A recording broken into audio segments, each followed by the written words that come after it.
할렐루야. 오늘도 온라인으로 오프라인으로 예배를 함께하고 계신 모든 청년 여러분 진심으로 환영하고 또 축복합니다. 저희 시간이 되었으므로 사도신경으로 신앙 고백 드리고 예배를 시작하도록 하겠습니다. 전능하사 천지를 만드신 하나님 아버지를 내가 믿사오며 그 외아들 우리 주 예수 그리스도를 믿사오니 이는 성령으로 잉태하사 동정녀 마리아에게 나시고 본디오 빌라도에게 고난을 받으사 십자가에 못 박혀 죽으시고 장사한 지 사흘 만에 죽은 자 가운데서 다시 살아나시며 하늘에 오르사 전능하신 하나님 우편에 앉아 계시다가 저리로서 산자와 죽은 자를 심판하러 오시리라.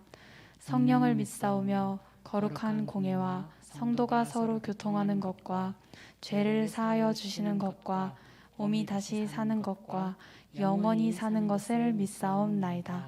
아멘.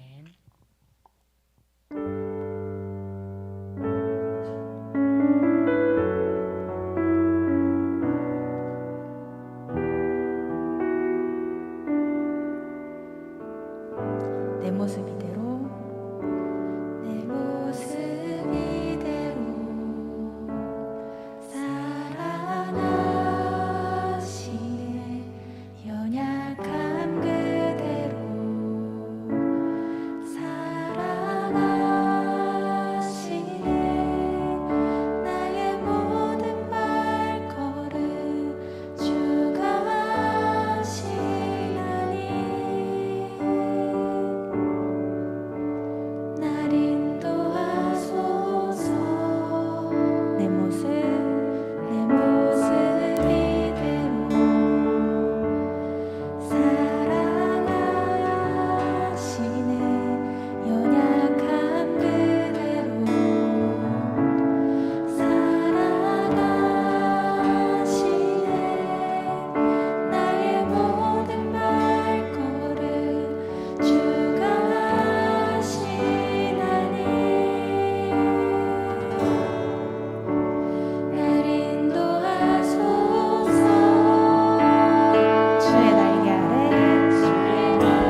남았다 함께 찬양할게요.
저희 박수 치면서 주의 이름 높이며 함께 찬양할게요.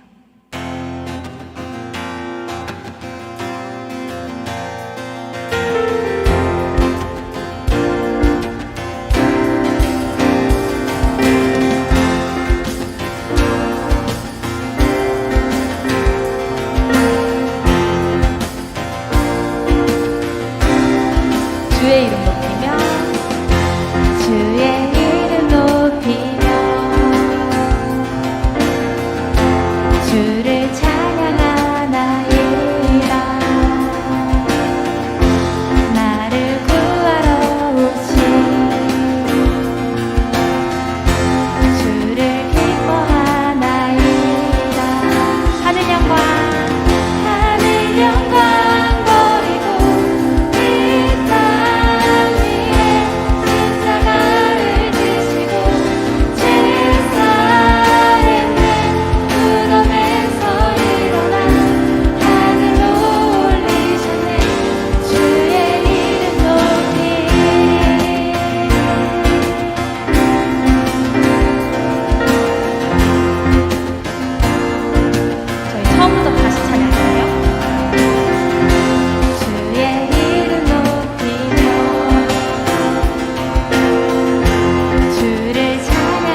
다 같이 기도하시겠습니다. 하나님께서 허락하신 이 밝은 10월 마지막 날에 다시 한번 이렇게 모여서 하나님께 목전 나와서 예배드리게 하심 감사합니다. 하나님께서 무엇을 말씀하시든지 우리의 완악한 마음을 뚫고서 깨트리고서 우리 마음 가운데 도달해 주실 것을 저희는 신뢰하고 있습니다. 일주일 동안 살면서 얼만큼 하나님을 생각하며 살았는지 누구보다 하나님께서 더 잘 아실 것이라 생각합니다. 우리의 완악한 마음을 매주 알고는 있지만 다시 한번 주님의 목전에서 깨어뜨리고 싶습니다. 우리 가운데에 하나님 음성을 듣게 하여 주옵소서. 우리의 시선이 하나님께로 향하기로 우리가 결단하며 나아갈 수 있는 이 시간 되게 하여 주옵소서. 감사합니다. 예수님의 이름으로 기도드립니다. 아멘.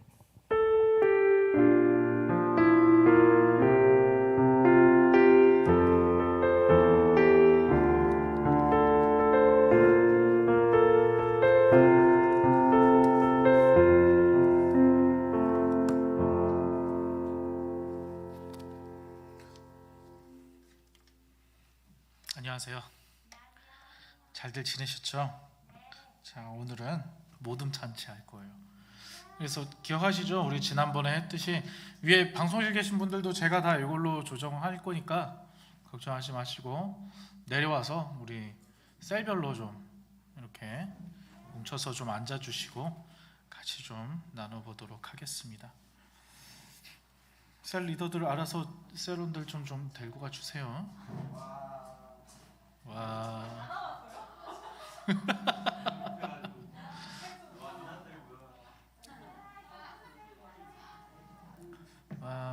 예, 제가 밑에서 다 올리고 내리고 제가 다 알아서 할게요.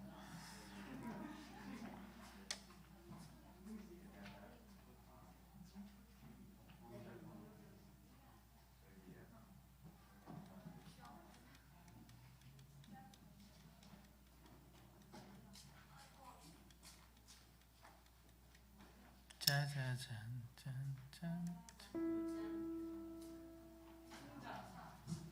제가 끌게요. 네, 뮤트했어요. 왜 그래?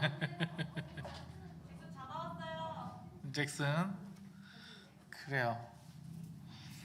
네. 자, 우리 오늘은 모둠 참치를 진행하도록 하겠습니다. 누가 했는지 센스가 대단한 것 같아요. 예? 456번은 아니에요. 예, 대신 몇이지? 10백 천만 4만 아니 40만 1738? 죄송해요. 헛소리해서. 예, 우리 출애굽기 40장 17절에서 38절까지 말씀을 가지고 오늘 한번 나눠보도록 할 거예요. 자, 출애굽기 한번 우리 다 같이 찾아주실래요? 먼저 출애굽기. 죄송해요. 이걸 안 드렸다. 예.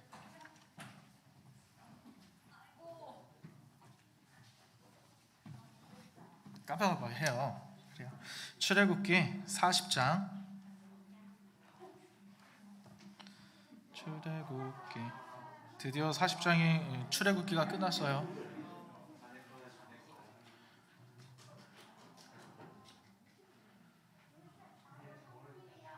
모자르면 밑에 가서 한 장만 더 복사해 주시면 될 것 같아요. 없으면 리더들은 어제 받았으니까 알 거예요. 핸드폰 혼자밖에 없어? 주님이 함께 하신다고. 은혜자매 있잖아요. 은혜자매.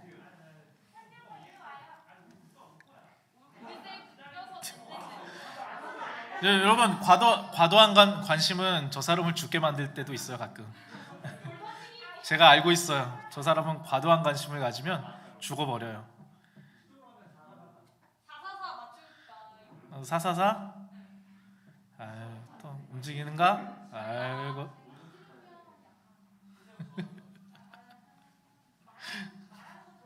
근데 저쪽 사람들이 싫어할 수도 있어. 그건 생각해야지.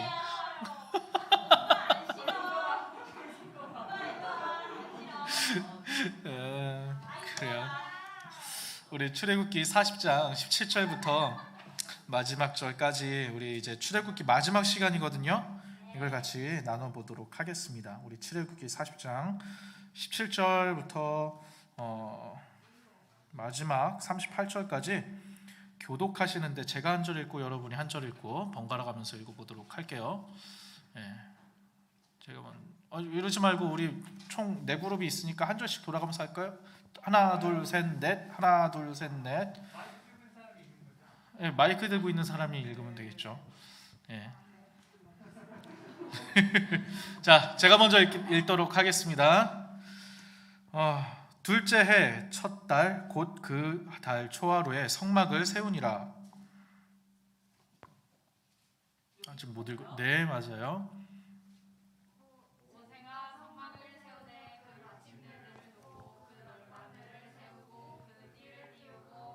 들을 세우고 또 성막 같이 읽어주세요. 네. 넘겨 안 냈나요? 죄송해요. 네.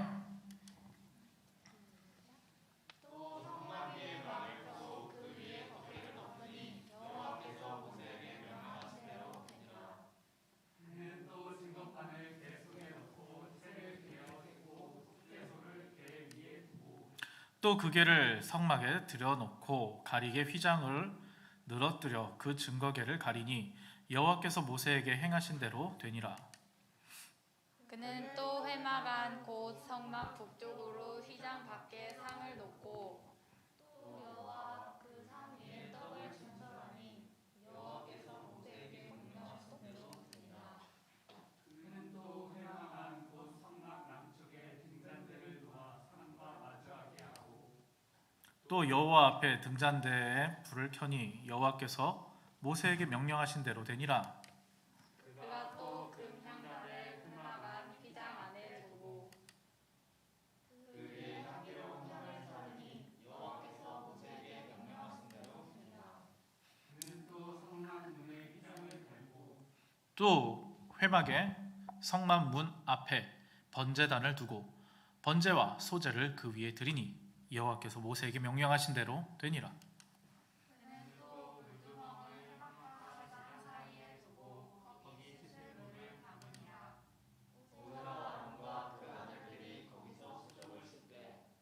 그들이 회막에 들어갈 때와 제단에 가까이 갈 때에 씻었으니 여호와께서 모세에게 명령하신 대로 되니라.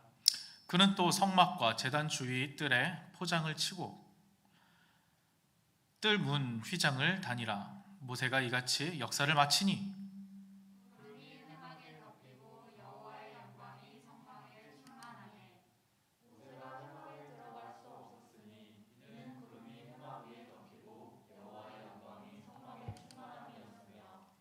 구름이 성막 위에서 떠오를 때에는 이스라엘 자손이 그 모든 행진하는 길에 앞으로 나아갔고 구름이 떠오르지 않을 때에는 떠오르는 날까지 나아가지 아니하였으며. 우리 다 같이 읽을게요. 낮에는 여호와의 구름이 성막 위에 있고 밤에는 불이 그 구름 가운데에 있음을 이스라엘 온 족속이 그 모든 행진하는 길에서 그들의 눈으로 보았더라. 아멘. 자, 오늘 이 말씀 가지고 함께 나눠보도록 하겠습니다. 하나님을 경험하라라는 제목으로 함께 나눠보도록 할게요. 자, 여러분 이거 다 받으셨죠? 네, 받으신 거 보면서 같이 따라와 주시면 좋을 것 같아요. 자, 진행은 지난번에 했던 것처럼 우리 진행을 할 텐데 어떤 형식이냐면은 먼저는 우리가 이 내용들을 가지고 이 말씀 이해하기는 제가 좀 같이 진행을 할 거고요. 나눔 첫 번째하고 두 번째 나눔을 가지고 여러분 같이 각 셀에서 이야기했던 것 가지고 이야기가 끝난 다음에 같이 이야기 하시고자 하시는 분들 있다면 각 셀에서 한 분씩 여러분이 되셔도 좋아요. 네 분 다 얘기하셔도 좋고요. 오늘 셀 모임 없잖아요. 기도회도 없잖아요. 예, 그러니까 시간은 예전보다 아무리 많이 해도 늦게 끝나니까 빨리 끝나니까 우리 한번 나눠보도록 하겠습니다. 자, 시작하기 부분에 대해서 먼저 말씀드릴게요. 자, 오늘은 이 출애굽기 마지막 부분이에요. 자, 출애굽기는 처음에 이스라엘 하나님께서 모세를 부르시는 곡, 이스라엘 백성들을 이끌어내시고 그 다음 시내산에서 언약을 맺으시고 마지막으로 성막을 짓는 이야기로 끝나고 있어요. 그리고 오늘 그 마지막 이야기, 성막을 짓는 이야기의 마지막 부분에 대한 이야기예요. 자, 성막을 통해서 이스라엘 백성들과 함께 하셨던 하나님은 지금 우리들과 함께 하셔요. 그렇죠? 이스라엘 백성들에게 하나님께서 성막을 이렇게 건축하라고 하신 이유 중에 하나가 내가 너희와 함께 할 곳, 내가 너희와 함께 한다는 걸 보여줄 곳. 예, 표현을 요랬죠. 제가 언약식을 맺는 게 결혼식이라면은 성막은 이제 신혼집을 꾸미는 거, 예, 그런 이렇게 신혼집을 꾸미는 이야기입니다. 그래서 함께 하시는 거예요. 그래서 그 하나님이 우리와 어떻게 함께 하시며 인도하시는지를 생각해보는 시간으로 준비를 했습니다. 자, 먼저 말씀 이해하기 첫 번째 보도록 할게요. 성막의 가장 중심에 있는 것은 어떤 것들입니까? 어떤 것들이 있었죠? 20절이랑 21절에 나와 있어요. 제가 보여드리진 않을 거예요. 여러분이 직접 찾아주셔야 돼요. 20절, 21절 제가 먼저 읽어드릴 테니까 여러분 한번 못 찾으실 일은 없겠죠. 예. 초등학생도 찾아요. 그는 또 증거판을 궤 속에 넣고 채를 궤에 꿰고 속죄소를 궤 위에 두고 또 그 궤를 성막에 들여놓고 가리개 휘장으로 늘어뜨려 그 증거궤를 가리니 여호와께서 모세에게 명령하신 말씀대로 되니라. 자, 성막의 가장 중심의 이야기예요. 여기에 뭐가 있었다고요? 그렇죠. 증거궤가 있어요. 궤는 말 그대로 궤짝이에요. 궤짝. 그러니까 나무로 돼 있는 상자인데 뚜껑이 없는 거예요. 네, 궤가 있고요. 또 뭐가 있죠? 그렇죠. 증거판이 있어요. 증거판이 있고 증거궤가 있고 그 다음에 또 뭐가 있죠? 한 분이 계속 얘기하시는 것 같아서 너무 고마워요. 내가 나중에 내가 커피 사드릴게요. 증인이 많다고요? 그러면 내가 사주고 지금 헛소리 하겠어요 여기서? 예배 시간에? 아닌가? 뭐 믿는 눈치인데 지금 그래요. 세 가지가 있어요. 증거궤가 있고요, 증거판이 있고요, 속죄소가 있어요. 자, 이 세 가지를 나눌 수 있는데요. 자, 먼저 증거궤라고 하는 거를 먼저 이야기해 볼게요. 자, 증거궤라고 여기는 나와 있는데 다른 이름이 여러 가지가 있어요. 뭐가 있냐면은 여러분 많이 들어보셨던 거 언약궤, 그렇죠? 언약궤. 또 다른 이름으로 뭐가 있냐면 법궤라고 되어 있어요. 왜 언약궤고 법궤고 증거궤인가? 이거에 대한 설명을 살짝 드리자면은 언약궤라고 하는 이유는 언약 돌판이 들어있으니까 언약궤예요. 네. 자, 법궤라고 이야기하는 이유는 법이 적힌 돌판이 들어있으니까 법궤라고 얘기하는 거예요. 증거궤라고 하는 이유는 왜일까요? 그러면 그렇죠. 증거판이 들어가 있으니까 증거궤라고 얘기하는 거예요. 그러면 이거에 대해서는 조금 이따가 얘기하고 그렇기 때문에 이 증거궤는 증거판을 담아두기 위한 거라는 거죠. 그렇죠? 네. 이거는 이제 나무로 만들고 겉에 금으로 쌌어요. 자, 두 번째 질문으로 넘어가 볼게요. 자, 증거판은 그럼 도대체 뭘까요? 증거판. 우리 출애굽기 3장 18절 한번 찾아볼까요? 증거판이란 도대체 무엇인가? 출애굽기 31장 18절. 우리 먼저 찾으신 분이 한번 읽어 주시겠어요?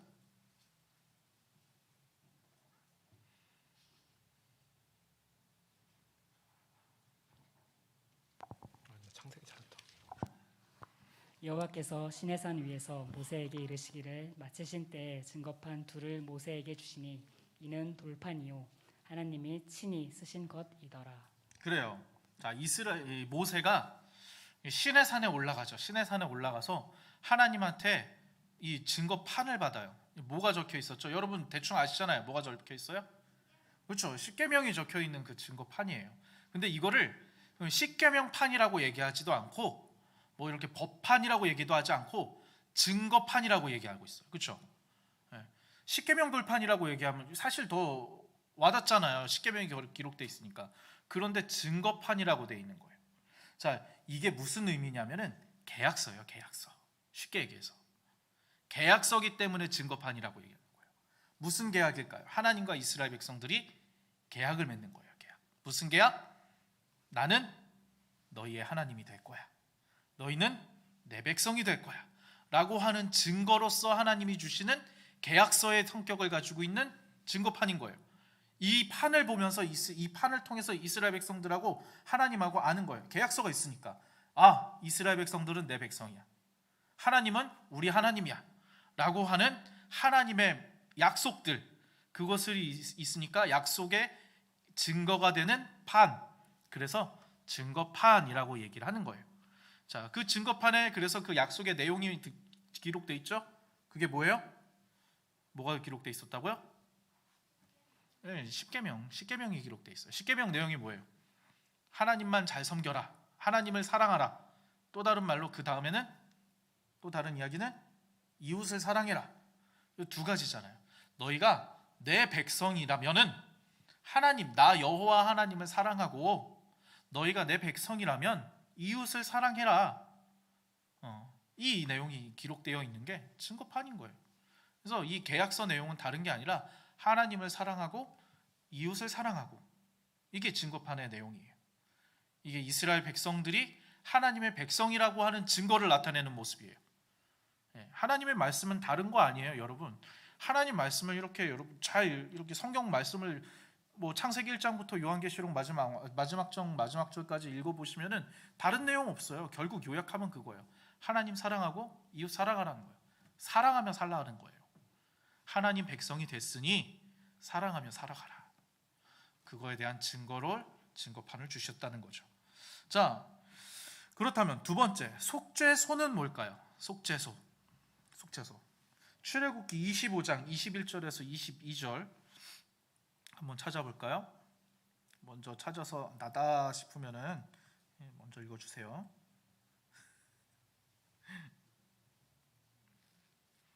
25장 21절 22절.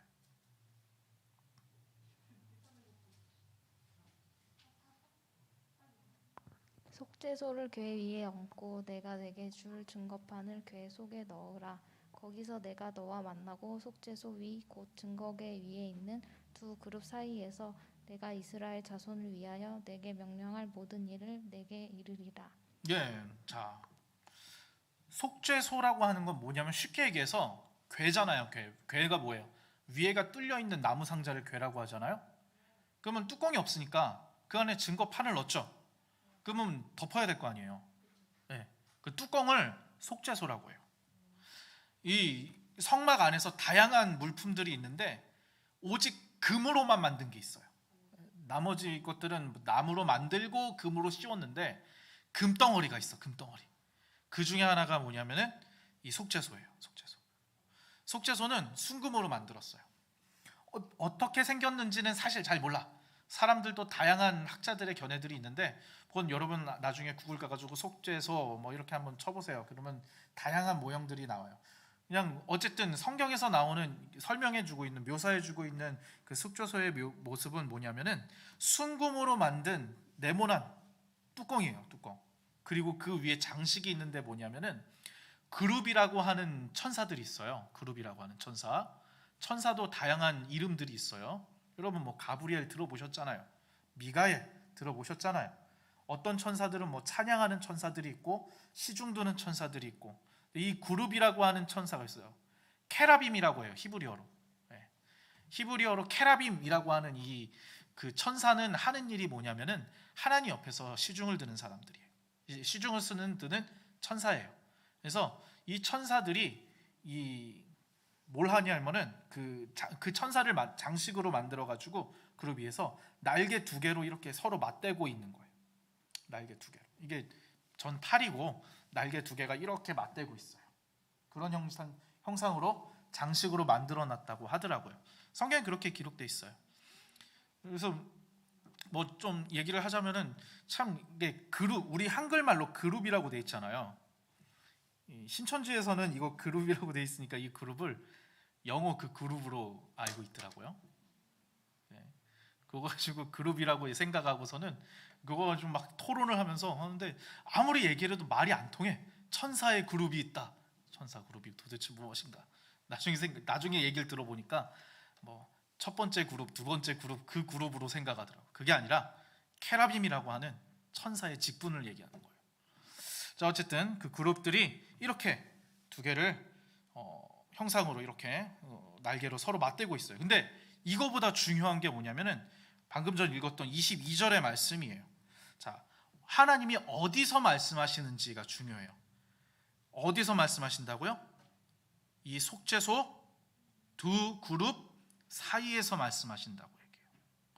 하나님께서 이 속죄소를 만들어 놓고 그거를 뚜껑으로 이렇게 뚜껑이잖아요. 덮어 놓으면은 그 그룹하고 두 개 그룹이 날개를 이렇게 맞대고 있다 그랬잖아요.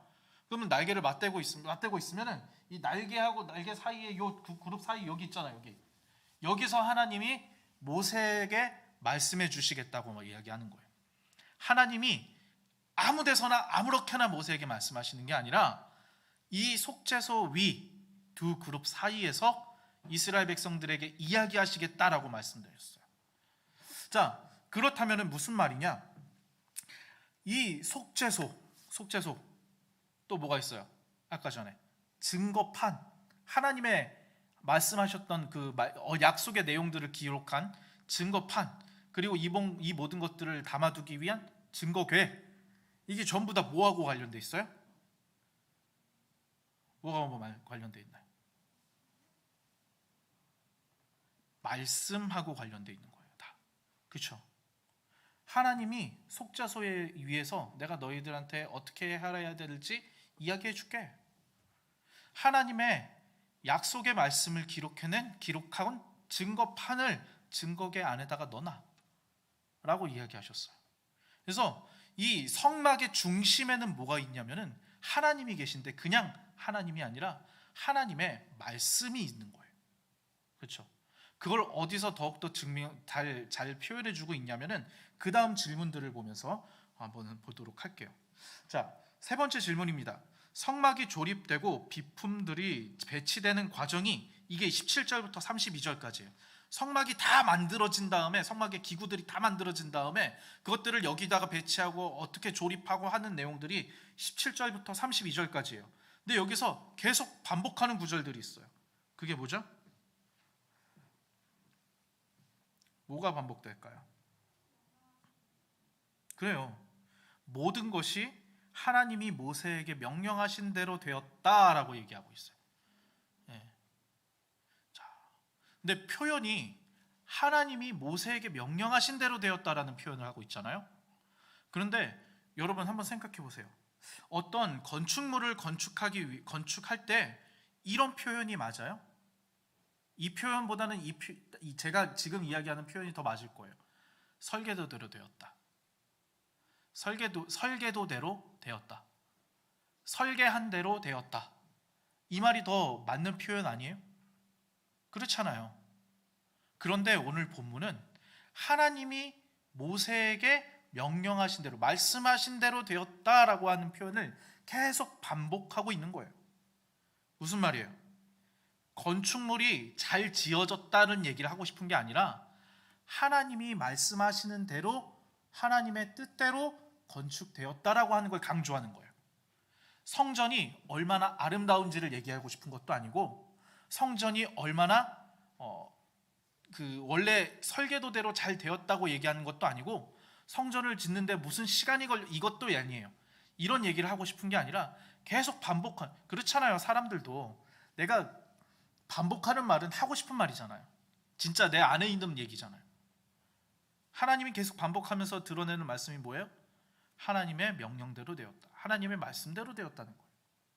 그렇기 때문에 이 성전의 중심은 뭐냐면은 결국 하나님의 말씀이에요. 말씀. 여러분, 우리가 이 시대의 교회가 성전은 아니죠. 그렇죠? 이 시대의 교회가 성전은 아닐 거예요. 그러나 이 성전은 교회의 모델인 건 맞아요. 그림자예요.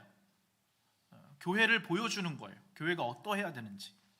그렇다면은 이 성막이 이렇게 세워져가는 이 과정들 속에서 이 교회가 세워져가는 모습들이 어떠해야 되는지를 알 수 있어요. 그게 뭐예요? 그냥 단순히 건물을 짓는 그런 얘기예요? 그거 아니겠죠. 뭐예요? 무엇이 중심이 되어야 된다? 하나님의 말씀이 중심이 되어야 된다. 무엇으로 지어져야 된다는 거예요? 하나님 말씀대로 세워져야 된다는 거예요. 우리가 사람들이 착각을 해요. 제가 이번에도 이렇게 세례문답을 하면서 이렇게 이야기를 하다 보면은 교회 주인은 누굴까요? 라고 하면 대부분의 사람들이 그런 얘기를 해요. 교회 주인은 사람이라고, 성도들이라고. 우리가 그렇죠. 우리가 민주주의 사회에 있고 실질적으로 교회 주인을 사람으로 생각할 수 있어요. 왜냐하면 우리 성도들이 그걸 결정들을 하잖아요. 다양한 교회의 방향성들을. 그래서 우리가 주인이라고 생각을 해요. 근데 성경은 그렇게 얘기하고 있지 않아요. 교회를 세워져 가는데 중요한 것은 하나님의 말씀이라면 하나님의 말씀의 옳고 그름에 따라서 교회가 세워져야 되는 거죠. 우리는 자꾸 교회 안에서 우리의 주장들을 자꾸 얘기해요. 무엇이 옳다, 무엇이 그르다. 그러나 우리나라에서 얼마나 자기들 주장이 세요. 근데 하나 되지 못하는 거 여러분 정치 상황만 봐도 보이시잖아요. 어떤 사람 뭐 전두환이 그래도 좀 좋다 그러고 어떤 사람은 막 욕하고 있고 난리죠. 서로를 용납 못해요.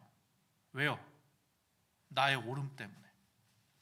교회는 그런데 사람이 생각할 때 옳다, 사람이 생각할 때 그르다, 이 판단의 기준을 가지고 세워지는 공동체가 아니라는 거예요. 무엇을 가지고 세워지는 공동체다? 하나님의 말씀을 근거로 하고 하나님의 말씀을 판단으로 하여, 기준으로 하여 세워져 가는 공동체가 교회라는 거예요. 우리가 교회 공동체 안에서 이것이 옳다 저것이 옳다 얘기할 게 아니라 하나님의 말씀은 이렇습니다. 하나님의 성경 말씀에 의하면은 이렇게 이야기해야 되는 거 아니? 이렇게 해야 되는 거 아닌가요? 이렇게 가야지 이게 교회가 세워져 가는 거지. 여기서 그건 옳아, 그건 그러, 그건 맞아, 그건 틀려. 내 생각에 이건 아닌 것 같은데요. 한번 생각해 보세요. 그건 아니잖아요. 이런 표현들 자체가 우리가 너무 쉽게 하는데 좀 고민을 해봐야 되는 부분이에요. 교회는 그렇게 세워지지 않아요. 물론 우리 안에 성령님이 계셔서 성령께서 우리로 하여금 하나님의 말씀을 근거로 하나님의 다스림을 받고 예수 그리스도의 통치를 받음으로 하나님의 백성답게 살아가게 하는 그 모든 과정들 가운데 우리의 지혜도 우리의 능력도 우리의 판단도 하나님이 원하시는 방향으로 갈 수 있도록 도우시긴 하지만 그것이 맞는지 아닌지, 그게 성령의 도우심이 맞는지 아닌지, 그거의 판단 근거는 어디 있냐는 거예요. 결국은 말씀밖에 없어요. 그래서 강조하는 거예요. 계속.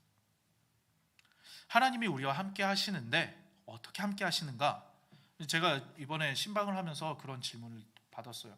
어떻게 하나님이 함께 하신다는 걸 알 수 있어요? 어떻게 하나님이 우리랑 함께 하세요? 네, 저는 쉽게 얘기할 수 있어요. 오늘 본문을 가지고 얘기한다면 하나님이 말씀으로 함께 하세요. 제가 한 얘기가 아니라 예수님이 하셨어요. 예수님이 십자가에 달려서 돌아가시기 직전 밤에, 잡히시는 밤에 제자들을 불러 모아놓고서는 성찬도 하시고 발도 닦아주시고 세족도 하시고 그 다음에 또 마지막으로 이르시는 말씀들이 있어요. 이제 요한복음의 13장부터 이제 17장까지 이렇게 나오는데 그 내용 가운데 어떤 내용이 있냐면 내가 가면은 보혜사 성령께서 너희와 함께 하실 거야. 근데 그 성령님이 하시는 일 중에 하나가 뭐냐면은 내가 너희에게 했던 이야기들을 생각나게 할 거야. 무슨 말이에요? 말씀이 기억나게 한다는 거예요. 말씀을 실현하게 만드시겠다는 거예요. 이게 우리가 그런 사람들의 모임이 교회라면은 우리 교회 공동체는 뭐 하는 공동체예요? 이 건물은 왜 필요한 거예요? 그냥 우리가 모이기 위한 건물이에요. 여러분 이 건물이 교회는 아니잖아요. 우리 자신이 교회이고 우리가 모이는 게 교회니까 우리 모여서 무엇을 결정하고 무엇을 따르고 살아갈 거예요. 결국 교회가 세워지는 데 중요한 건 말씀이 제대로 세워져 있는가예요. 여러분 그렇기 때문에 큐티를 해야 되는 거예요. 제가 사실 잔소리 안 하죠. 한 번도는 아닌데 제가 여러분한테 큐티 하고 있나고 물어본 적 많이 없죠. 괜히 잔소리가 되고 부담이 될까 봐 말을 못 했는데 그럼에도 불구하고 여러분 큐티 하셔야 되는 이유가 여기 있어요. 우리는 하나님 보이지 않고요. 하나님의 음성 들리지 않아요. 하나님의 손길 만져지지 않아요. 그럼 하나님이 역사하신다는 거 어떻게 할 거예요? 하나님의 말씀으로 함께 하셔요. 말씀으로요. 그래서 큐티를 해야 되는 이유가 여기 있어요. 여러분 진짜 큐티하다가 놀라운 일들이 많아요. 아침에 큐티하고 갔는데 그 말씀이 진짜 실현이 되는 걸 발견할 때가 있어요. 반대로 되게 힘들게 살아왔는데 하루를 밤에 와가지고 큐티를 하는데 참 많이 말씀으로 위로될 때가 많아요. 진짜로 그런 경험 저도 많이 했어요. 아내하고 둘이서 이렇게 큐티를 하면서 큐티는 그만두고서는 울기만 하고 했던 적도 많아요. 여러분 말씀밖에 없습니다. 자, 그렇다면은 다시 돌아와서 이게 언약 공동체, 교회 공동체 혹은 우리 각자의 교회라고 하는 이 몸들을 세워나가는 방법은 다른 거 아니에요. 말씀이 중심이 돼서 말씀을 따라서 말씀을 실현하면서 그렇게 되어야만 우리가 교회가 되고 우리 모임이 교회가 될 수 있는 거예요. 자, 그러면 우리 나눔의 질문으로 한번 들어가 보도록 하겠습니다. 제가 한번 읽어드릴게요. 하나님은 말씀을 통해 우리 가운데 거하시며 우리를 다스리십니다. 하나님이 거하시고 다스리시는 진정한 성막 공동체가 되는데 필요한 것은 큰 규모나 화려한 장식이 아니라 하나님의 말씀의 실현입니다. 당신의 삶에 함께 하시며 당신의 삶을 움직이는 하나님의 말씀은 무엇입니까? 여러분 마음속에 하나씩 있죠? 하나님의 말씀, 여러분이 즐겨 외우시는 말씀 없나요? 없으면 할 말이 없는데 한번 그렇다면 여러분 어떤 취지의 말씀이 마음에 와닿으신 적이 있으신가요? 여러분의 삶을 움직이는 말씀이 무엇인가요? 또 우리 공동체에는 어떤 말씀이 필요할까요? 한번 이야기를 나눠보도록 할게요. 저는 개인적으로 저부터 얘기하자면은 저는 갈라디아서 1장 10절 말씀, 저희 카톡을 보시면 알겠지만 카톡에 이 말씀 있죠. 이제 내가 사람들에게 좋게 하랴, 하나님께 좋게 하랴, 사람들에게 기쁨을 구하랴. 내가 지금까지 사람들의 기쁨을 구하였다면 그리스도의 종이 아니니라. 저는 이 말씀을 붙들고 사역자다 보니 이 말씀을 붙들고 살아갈 때가 많아요. 여러분의 삶을 붙드는 하나님의 말씀은 어떤 구절이 있습니까? 한번 서로 나눠보고 우리 공동체에 어떤 말씀의 구절이, 어떤 말씀이 정말 필요할지 한번 나눠보도록 하겠습니다. 자, 이 시간 한번 이야기를 나눠보도록 할게요. 시간을 한 15분 드릴게요. 20분 정도 드릴게요.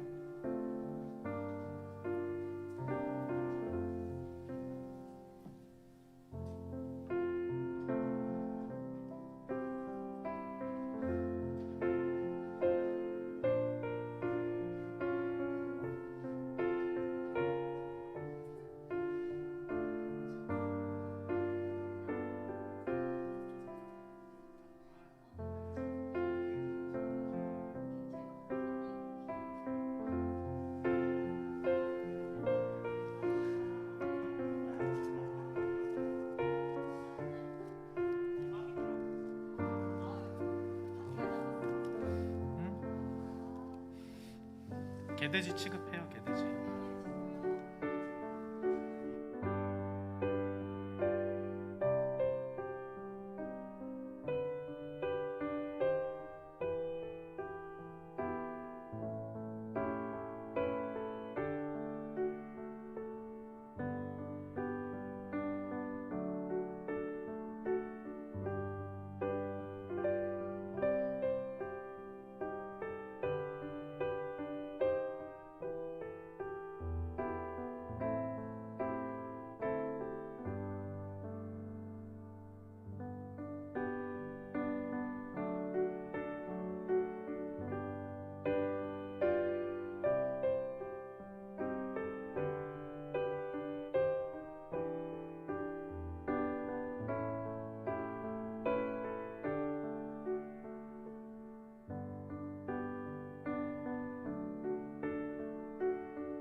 왜 못 들어갔을까요?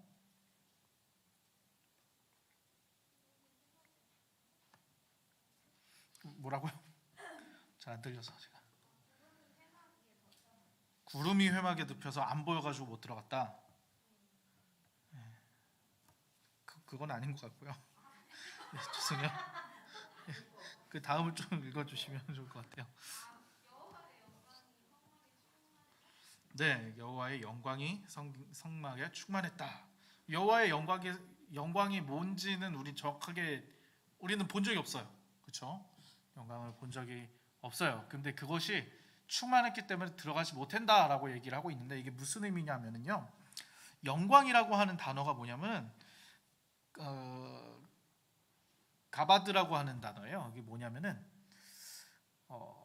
카바드라고 하는 단어인데 무슨 뜻이냐면은 무겁다라는 뜻이에요. 무겁다. 그러니까 짓눌려주는 압박감. 네. 사람이 막 뭔가 알 수 없는 압박감을 막 느끼고 그러면은 도저히 다가가지 못하잖아요. 그런 느낌이라고 봐주시면 돼요. 그래서 두려워지는 거예요. 네. 자, 하나님의 영광의 빛 가운데 계시니까 그 가운데 나아가는 죄인의 입장에서는 다가가기 어렵죠. 근데 이게 되게 모순된 거죠. 하나님이 성막을 왜 주셨어요? 함께 하려고 주신 거예요. 근데 이스라엘 백성들 중에서 가장 하나님하고 관계가 좋다고 얘기하는 모세가 가까이 갈 수가 없어요. 성막에. 이게 모순이죠. 모순. 하나님은 함께 하려고 만드셨는데 정작 사람들은 함께 할 수 없어. 왜 만들었어? 그러면 왜 만들었어? 그러니까 이 모순을 해결하기 위해 오신 분이 예수님이에요. 왜 사람이 하나님의 영광의 그 가득한 데에 못 들어간다고요? 죄인이니까. 죄인의 모습으로서는 하나님하고 가까이 할 수 없어요. 그래서 하나님이 어떻게 하셨어요? 죄인의 모양으로 태어나셨다고 빌립보서 2장에서 이야기하죠. 네. 하나님께서 죄인의 모습으로 이 땅에 오셨어요. 그래서 죄인과 함께 하셨어요. 우리가 하나님한테 못 가니까 하나님이 사람들에게 오신 거예요. 성막을 통해서 하나님의 신현으로서 이렇게 보여주시긴 했는데 그럼에도 불구하고 가지 못하니까 하나님이 스스로 하나님의 자리를 버리고 사람으로 오신 거예요. 그걸 조금 어려운 말로 신학적인 용어로 성육신이라고 하는 거예요. 여러분 성육신이라고 하는 내용들을 보면은 사람들이 그냥 육신이 됐구나, 거룩한 육신이 됐고 이렇게 생각한 그게 아니라 자기의 모든 권리와 권한과 위치와 영광들을 버리고 낮아진 걸 가지고 성육신이라고 얘기하는 거예요. 하나님 그렇게 사람이 되신 거예요. 그래서 어떻게 하셨어요? 네. 본인이 성전이시잖아요. 하나님이시잖아요. 그래서 하나님으로서 이 땅에 오셔가지고 사람들하고 살아가셔요. 근데 요한복음에서는 이 성육신하신 예수님을 이렇게 표현하죠. 말씀이 육신이 되어 우리와 함께 거하심에. 말씀이 육신이 돼서 우리와 함께 거하셨다라고 얘기해요. 그러므로 이제 그 예수님에 대해서 이런 표현을 하죠. 임마누엘이라고 마태복음 1장에서 얘기하죠. 임마누엘 뜻이 뭐죠? 하나님이 우리와 함께 하신다. 이제 하나님이 우리와 함께 하시는 거예요. 예수 그리스도를 통해서. 그 모순, 이 구약에서는 이 모순이 해결되지 않아요. 영원히. 그래서 이스라엘 백성들이 하나님의 말씀하시는 그곳 있잖아요. 이 성막에서 가장 중심이 되는 그 속죄소가 있는 곳에도 함부로 못 들어가요. 들어갈 수 있는 사람은 이스라엘 모든 민족 중에 한 명밖에 없고 그 한 명도 들어가는 날은 1년에 하루밖에 안 돼요. 하나님께 나아갈 수 없는 거죠. 쉽게 얘기해서. 그런데 이 모순을 하나님이 직접 깨기 위해 이 땅에 오신 거예요. 자기의 모든 걸 버리고. 그래서 이제 말씀의 실현이 단순히 사건이나 상황이 아니라 육신을 믿고 이 땅에 오심으로 이제 성전의 참된 의미를, 성막의 참된 의미, 우리와 함께 하심, 그거를 실현시키신 게 바로 예수님이신 거예요. 자, 그렇기 때문에 우리가 아무리 심각한 죄인이라고 할지라도 우리의 죄인에 대한 비참함을 가지고 하나님께 나아가 예수 그리스도를 부르짖는 자들에게 함께 하신다고 약속하셨죠. 그렇다면은 그 예수님이 함께 하신다라고 하는 건 어떤 의미인가? 그 의미 자체는 남아 있어요. 여전히 이 구약에도 밝혀주고 있어요. 그것에 대한 이야기가 다음 이야기예요. 자, 다음 질문 보도록 할게요. 성막 위에 있는 구름과 불은 이스라엘 백성들에게 어떤 역할을 하죠? 36절, 37절.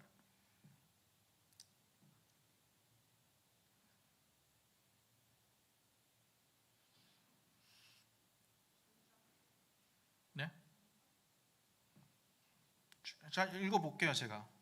구름이 성막 위에 떠오를 때는 이스라엘 자손이 그 모든 행진하는 길에 앞으로 나갔고, 구름이 떠오르지 않을 때는 떠오르는 날까지 나아가지 아니했다. 뭔 말이에요? 그렇죠. 길 안내를 해주신 거예요. 네. 하나님의 영광이 가득했다라고 하는 표현 중에 하나가 뭐냐면, 하나님의 신현의 모습 중에 하나가 뭐냐면 구름과 불이거든요. 구름과 불. 근데 그 구름이 가득하고 영광이 가득해가지고 들어가지 못해요. 근데 그 구름이 여전히 남아 있어요. 성막 위에 떠 있어요. 그래서 그 구름이 움직인다? 그러면 이제 이스라엘 백성들이 움직이는 거고, 구름이 가다가 멈춰선다? 그러면 이스라엘 백성들이 멈춰서는 거예요. 오른쪽으로 가야 되나 왼쪽으로 가야 되나 필요 없어요. 고민할 필요 없어요. 가는 대로 가면 돼요. 아, 이 길로 가야 되는데 새로운 길을 이렇게 뚫어야 돼? 그럴 고민 필요 없어요. 그냥 가라는 대로 가면 돼요. 지도를 연구하고 사람들에게 의지할 필요 없어요. 그냥 보여주시는 대로 가면 되는 거예요. 이스라엘 백성들이 광야 생활을 하는 동안 이 성막 위에 있는 구름 기둥, 불 기둥이라고 하는 것은 임재와 보호의 상징이기도 했지만, 다른 게 아니라 이스라엘 백성들이 언제 이동하고 언제 머물러 쉬는지 알려주시는 표징이었어요. 그래서 이스라엘 백성들은 이제 더 이상 갈 길을 개척할 필요도 없고, 하나님의 인도하심을 따르기만 하면은 가나안 땅에 들어가는 거예요. 그것만 하면 됐어요. 근데 문제 안 했죠. 안 하니까 40년 동안 뺑뺑이 돈 거예요. 어쨌든 하나님의 인도하심만 따르면 된다는 거예요. 그런데 또 하나 더 있어요. 이 이야기 속에는. 무슨 말이에요? 구름보다 앞서갈 수는 없어요. 앞서가면은 따르는 게 아니잖아요. 우리 인생도 마찬가지죠. 하나님이 우리 인생을 이끄셔요. 우리가 인정하든 인정하지 않든. 내가 일하는 것 같이 보이지만 그 배후에는 하나님이 일하세요. 우리는 우연이라고 얘기하고 운이 좋았다고 얘기하고 기막힌 타이밍이라고 얘기하지만 그 배경에는 열심히 일하시는 하나님이 계세요. 그 하나님께서 인도하고 이끄신 거예요. 따라가기만 하면 돼요. 문제는 안 따라가죠. 안 따라가다 보니까 어떻게 해요? 내가 해야 된다고 생각하죠. 내가 해야 된다면 책임을 누가 져요? 내가 지는 거예요. 그래서 무서운 거예요. 저도 그래요. 저도 이렇게 얘기하고 있는데 저도 미래에 대해서 두렵고 염려되는 부분이 많아요. 왜요? 알아요. 책임을 제가 지려고 하기 때문에. 왜 제가 책임을 지려고 그럴까요? 저도 알아요. 제가 만들어간다고 생각하니까요. 그러나 하나님께 맡겨보자고요. 한번. 책임도 하나님 지시겠죠. 이스라엘 백성들은 길을 개척할 필요도 없고요. 이스라엘 백성들은 고민할 필요가 없었어요. 그냥 구름만 보고 있으면 되는 거예요. 구름이 떴다? 그러면 자, 텐트 걷자. 구름이 멈췄다? 자, 텐트 치자. 그게 이스라엘 백성들이 가나안 땅으로 향하는 방법이었어요. 우리가 광야 같은 이 세상을 살아가고 있죠. 그리고 가나안 땅과 같은 천국을 바라보면서 소망하면서 이 길을 걸어가고 있어요. 천국에 가는 것 자체에 대한 의심은 없을 거예요. 그거에 대해 두려워하진 않을 거예요. 근데 광야 살아가는 건 두려워요. 왜요? 똑같습니다. 그 이야기는 조금 있다가 이야기 나눠보도록 할게요. 자, 우리 이번에는 이제 세 번째 질문을 보도록 할게요. 자, 이스라엘 백성들이 보고 있던 건 무엇이었죠? 38절에 무엇을 보고 있나요? 네. 구름이 성막 위에 있는 것, 그리고 밤에는 불이 그 구름 가운데 있는 것. 여러분, 구름 기둥하고 불 기둥 따로 있다고 생각하는데 그게 아니라 구름 가운데에 불이 있는 거예요. 불이 계속 있었어요. 원래는 계속 있고 구름이 그걸 가두고 있는 그런 형식인 거예요. 어쨌든 그걸 이스라엘 백성들이 보았어요. 모든 이 광야를 행진하는 모든 순간에. 그럼 뭘 본 거예요, 실제로는? 구름을 본 게 아니죠. 구름으로 임재하신다라는 표시를 보여주시고 계시는 하나님을 보고 있는 거예요. 이스라엘 백성들이 어떻게 광야 생활을 했냐고요? 하나님 보면서 한 거예요. 우리도 마찬가지입니다. 우리가 자꾸 시선을 딴 데다 이렇게 쏟으니까 하나님이 안 보이는 거예요. 성막 위에 떠 있는 구름을 보면은 저게 움직일 때 가면 되는구나 하면 되는데, 구름 안 보고 자꾸 저 돌짝발을 보고 저쪽 사해를 보고 뒤돌아가지고 애굽을 한번 보고, 그러니까 이제 못 가겠는 거예요. 두렵고 염려되는 거예요. 구름을 봐봐요. 그 구름이 뭐 했어요? 애굽에 10가지 재앙을 내렸어요. 그 구름이 뭐 했어요? 홍해를 갈랐어요. 그 구름이 뭐 했어요? 홍해를 가른 홍해를 건너가고 있는 우리를 쫓아오는 애굽 군대를 막고 있었어요. 그 구름이 뭐 했어요? 시내산에 임재했어요. 하나님의 음성을 직접 들었어요. 그리고 그 구름이 지금 어디 있어요? 성막 위에 있잖아요. 마찬가지입니다. 우리도 봐야 돼요. 그 구름이 나에게 뭘 했는지, 그 구름이 나에게 어떤 일들을 해 주었었는지, 그거 봐야지 기억이 날 거 아니에요. 그거 봐야지 또 그 구름을 볼 거 아니에요. 그게 아니라 저기 돌을 보고 다른 민족 보고 뒤에 애굽 사람들 다시 돌아보고 애굽에서 우리가 뭐 했었지, 이거 자꾸 생각하면은 구름 안 보는데 어떻게 뭐 되겠어요. 그렇습니다. 우리는 구름을 봐야 돼요. 구름 속에 역사하시는 하나님을 봐야 돼요. 그래야 안 무서워요. 언제 가야 될지 알아요. 어떻게 가야 될지 알아요. 그 이야기가 나눔 두 번째예요. 여러분 한번 이 나눔을 가지고 여러분 같이 나눴으면 좋겠어요. 제가 읽어드릴게요. 이스라엘 백성은 광야를 지나는 동안 하나님의 영광을 보았습니다. 매일 매순간 그들과 함께 하시어 그들을 보호하시고 인도하시는 하나님을 직접 눈으로 보았습니다. 이 광경을 보고 기억할 때 그들에게 광야는 두렵거나 염려되는 곳이 아니었을 것입니다. 미래와 장래가 두렵고 염려되는 것은 그 하나님을 보고 기억하지 못하기 때문입니다. 당신에게 하나님은 어떤 분이십니까? 여러분, 하나님 어떤 분이셔요? 이 말은 무슨 말이냐면 여러분 삶 속에서 하나님 어떤 분으로 보여지셨냐는 얘기예요. 어떤 사람은 하나님은 왕이에요. 철장의 권세를 가지고 나를 쥐락펴락하시는 왕으로 등장하실 수도 있어요. 어떤 분에게는 하나님이 너무나도 자비롭고 은혜롭고 사랑스러운 분이죠.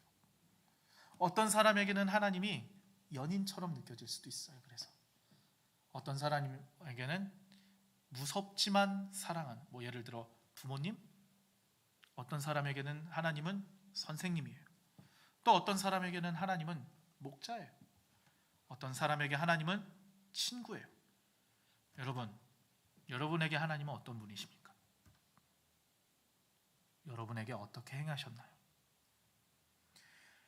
그렇다면 지금 당신의 일상 속에서 하나님은 어떻게 역사하신다고 경험하고 있습니까? 이게 바로 구름을 보는 방법이에요. 잘 모르겠어요 하시면 안 돼요. 적극적으로 찾아보셔야 돼요. 안 그러면 구름이 안 보이거든요. 성막을 봐야 구름이 보여요. 구름은 여기 있어요, 여기 있어요, 이렇게는 없어요. 구름을 봐야지 따라갈 수도 있는 거예요. 여러분 삶 속에서 당신에게 하나님은 어떤 분이신지 당신의 일상에서 하나님은 어떻게 역사하신다고 경험하고 있는지 한번 우리 서로 나눠보도록 하겠습니다. 조금 어려운 질문일 수도 있지만 여러분은 좀 나눠볼게요. 20분 동안 아까 시간을 보니까 한 25분 걸리는 것 같아요. 50분까지 한번 또 이야기 나눠보도록 하겠습니다. 왜?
시간이 더 필요하십니까?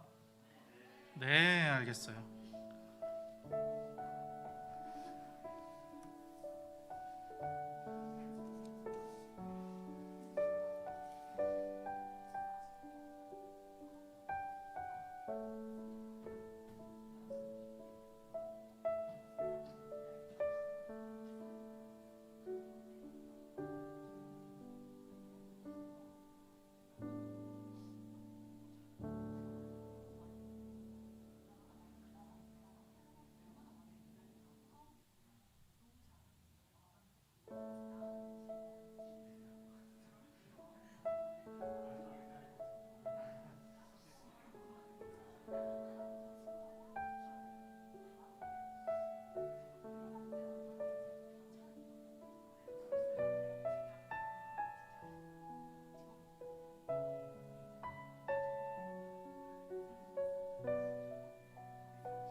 시간이 더 필요해요? 네, 네, 알겠어요.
같아요. 그래야지 불기둥, 구름기둥이 보이고 이제 그걸 따라서 멈춰 서는지 가는지 또 발견할 수 있을 것 같아요. 그래요. 우리 이 시간 잠깐만 기도했으면 좋겠어요. 기도할 때 하나님, 그렇습니다. 우리 오늘 출애굽기 마지막 이야기는 사실 이렇게 끝나요. 되게 어이없이 끝나죠. 그냥 구름기둥 있었다. 이스라엘 백성들이 진행하면서 항상 구름기둥, 불기둥 봤다.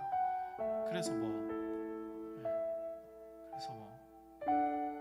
근데 그래서 되게 불완전하게 끝나는 것 같은 성경인데, 물론 민수기로 이어지지만 출애굽기 자체는 되게 그렇잖아요. 창세기는 애굽으로 이주했더라, 이제 가뭄에서 해결되었더라, 그러면서 얘네들이 가나안 땅에 대한 소망을 끊이지 않았더라 하고 끝나니까 뭔가 이렇게 마무리가 됐잖아요. 근데 출애굽기는 마무리가 좀 애매해요. 왜 그런가 생각해 보니까요, 그 이야기가 끝이 난 게 아니더라고요. 이스라엘 백성들이 가나안 땅에 들어가긴 했지만 물론 거기가 종착점이 아니었죠. 하나님이 생각했었던 건 종착점을 보여주는 그림이었죠. 그림자, 모형, 천국이라고 하는. 왜 이렇게 이야기가 끝날까라는 생각을 해보니까 이스라엘 백성들, 하나님의 백성이잖아요. 하나님의 백성들 이야기가 우리 이야기인 것 같아요. 구름이 뜨고 구름이 내려앉는 거를, 진행하는 것들을 항상 바라보는, 애매하게 끝나는 이야기가 왜 애매한가를 생각해 보니까 그 이야기는 지금도 써지고 있는 거구나 라는 생각이 드는 것 같아요. 여러분, 우리 오늘 나눴던, 그리고 여러분 말씀을 함께 나눴던, 이야기했던 것들을 생각하면서 하나님, 우리가 이 말씀을 듣고 느끼고 고민하고 생각했던 바들이 그저 우리 이 시간 잠깐 나누었던 이야기로 그치는 게 아니라 내 삶을 좀 움직여달라고, 내 삶을 좀 다스려달라고. 성전이 말씀이 중심이 되어야 된다고 하잖아요. 오늘 말씀에서 우리가 성막이고 성전이라면 우리 중심은 우리의 모든 모습들은 그것이 말씀이 실현되는 거여야 될 줄 압니다. 다스려 주세요. 통치해 주세요. 중심이 되어 주세요. 그냥 허무하게 이 시간 서로 이야기하고 그냥 단순히 마음에 복받치고 감정으로 기쁘고 때로는 슬프고 안타깝고 그걸로 끝나는 게 아니라 내일 삶 이어지니 이 삶 속에서도 드러나게 해주세요. 우리 함께 기도하도록, 짧게 기도하도록 할게요. 작은 소리로 함께 기도하도록 하겠습니다. 사랑이 많으신 우리 주님 아버지, 감사합니다. 주님, 그렇습니다. 우리 삶 가운데 주님 함께 하시고 이끄시고 도우시는 주님, 그렇죠. 주님 항상 그러하셨죠. 주님께서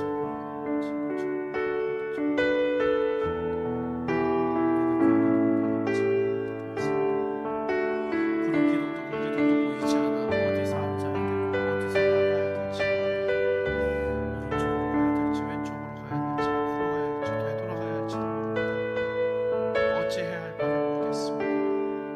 주님, 내 안에 살아계신 역사하신 그 하나님의 말씀을 발견하지 못함인 줄 알고, 주의 아버지 그 말씀이 내 삶의 힘이 되고 능력이 되고 하나님을 바라보는, 하나님과 함께하는 모든 것들이 되어질 수 있도록 주의 아버지 함께 주시옵소서. 내 삶의 중심이 말씀이 되게 하여 주시옵소서. 말씀이 내 삶을 통해서 실현될 수 있도록, 나타날 수 있도록 주님 은혜를 붙들어 주시옵소서. 다른 위로하시고 다른 힘을 더해주시고 응원해 주시고 격려해 주시고 권면해 주시는 그 말씀을 우리가 더욱더 사모하게 도와주시옵소서.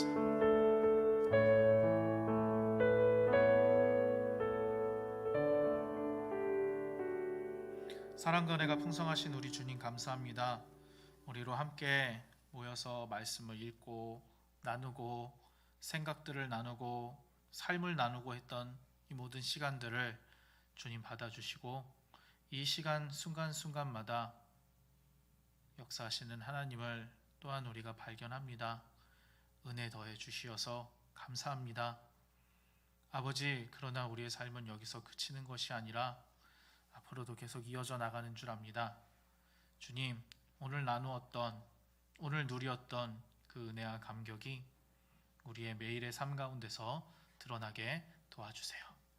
예수님 이름으로 기도합니다. 아멘. 우리 교회 소식을 전해 주실 겁니다.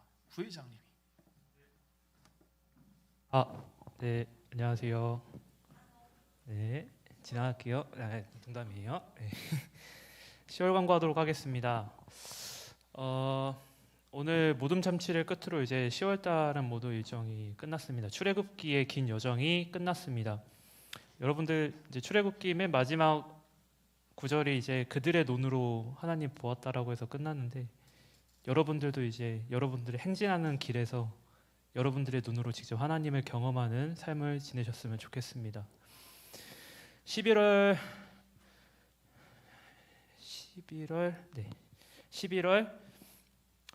그 셋째 주에 저희가 청년부 총회가 있습니다. 아시겠죠? 총회 뭐 모르시는 분들 있어서 간략하게만 설명드릴게요. 임원 뽑고 1년 마무리하는 그 청년부 전체 모이는 회의라고 생각하시면 됩니다. 그 사실 3번 광고랑 연관이 되는데 위드 코로나로 이제 11월이 전환이 되잖아요. 그래서 50%까지 저희 들어올 수 있으니까 청년부는 웬만하면 다 들어올 수 있을 것 같거든요. 지금 인원으로 봤을 때에는 위드 코로나 11월 달에 전환되고 이제 위드 코로나 전환되면서 청년부 총회 진행되니까 직접 오셔서 총회는 여러분들 참여하시는 거를 좀 권고드립니다. 예. 그리고 11월 큐티 본문은 사사기, 요엘, 빌레몬서, 골로새서 이렇게 4개로 진행이 됩니다. 특이하죠. 10월 달까지는 이제 출애굽기 하나였는데 이번에는 4개로 이루어진다. 여러분들 미리 아시고, 큐티 책을 구매를 아직 안 하신 분들은 요 본문이구나라고 생각하셔가지고 큐티 책 구입하셔도 되고 뭐 성경책 보셔도 되고 그렇게 진행하시면 될 것 같습니다. 오늘은 보람이 생일이에요. 예, 다 알고 계셨으리라 생각하고 저도 축하를 해줬습니다. 이제 10월달 생일도 마무리가 되었네요. 여러분들 오늘 모둠 참치 4시 반까지 진행하는 가운데 참여해주셔서 감사하고 오프라인 온라인으로 참여해주신 여러분들 감사합니다. 조심히 들어가십시오.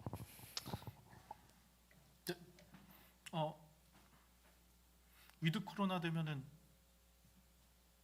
교회 안 올 이유가 없죠? 네, 우리 강권하여 오도록 합시다. 저 아직 못 본 사람들이 너무 많아요. 궁금해요. 보람점이 어떻게 생겼는지 나도 모르겠어요. 그래요. 생일 축하를 하는데 민망해요. 아무튼 그래요. 네. 그리고 한 가지 더, 우리 스라 자매가 18일 날 수능 시험을 봐요. 그렇죠? 위에서 기도 좀 해주세요. 네. 얼마나 떨리겠어. 수능. 그래요. 우리 이제 주기도문으로 예배 마치도록 하겠습니다. 너희는 이렇게 기도하라. 하늘에 계신 우리 아버지여, 이름이 거룩히 여김을 받으시오며 나라가 임하옵시며 뜻이 하늘에서 이루어진 것 같이 땅에서도 이루어지이다. 오늘날 우리에게 일용할 양식을 주옵시고 우리가 우리에게 죄 지은 자를 사하여 준 것 같이 우리 죄를 사하여 주옵시고 우리를 시험에 들게 하지 마옵시고 다만 악에서 구하시옵소서. 대개 나라와 권세와 영광이 아버지께 영원히 있사옵나이다. 아멘.